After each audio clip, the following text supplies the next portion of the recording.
Jesus seems to have loved the idea of a seed. It was an image he returned to again and again. A seed does not appear powerful, but it is a thing of powerful potential. A seed in the right soil is always miraculous. There is within that single seed the potential of a miraculous harvest.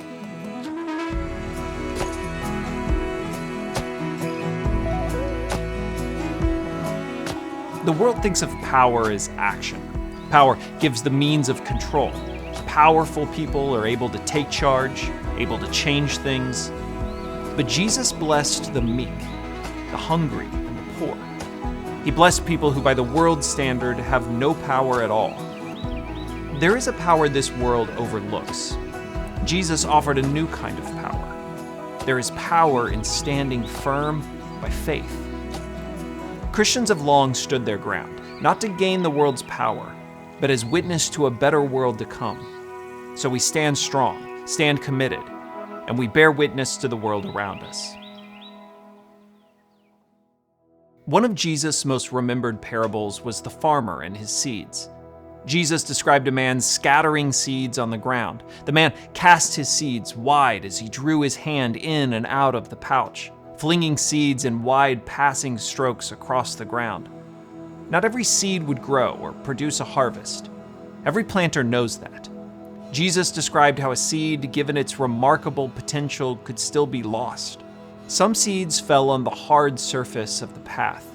It was easy for the birds to spot those seeds and carry them away as food. Some seeds managed to fall on good soil, but for all its appearances, the soil was shallow, stunting the growth of the roots and allowing the plant to be scorched by the sun. Still other seed fell among thorns and were choked out.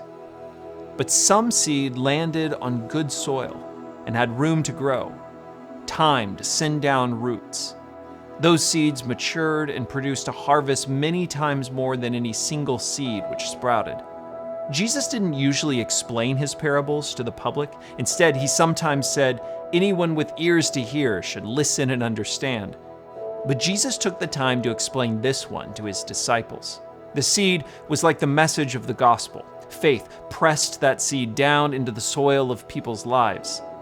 The enemy quickly robs that good news from some. For some, the message is only shallowly embraced. For others, the pressures of life choke it out. But there is some for whom that message takes root.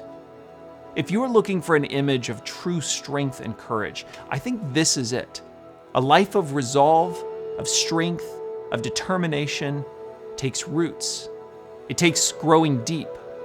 Those willing to listen and search will find and have. They will grow deep. Sometimes we can pay a lot of attention to externals. We want things fast and we want things obvious. But the gospel isn't like that.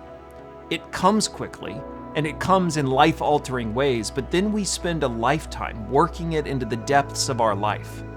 Roots take time to grow, but once established, they are more powerful than wind or weather, predator or scorching sun. A life with this kind of roots cannot be ripped out or pushed over. Unnoticed, beneath the surface of life, strength is forming. Courage is forming. Jesus' parables are like that. They aren't always obvious. His parables certainly weren't obvious to those who first heard them, but they did expose those who truly wanted to know more. Jesus' parables are like seeds. They are potential, cast out, and for those willing to give time and attention, a miraculous harvest. While the world is flexing and boasting, Jesus' followers are doing a quieter, more subtle work. But don't be fooled. It is this quiet work that produces real strength. Does your faith have roots? Have you taken the time to cultivate those roots?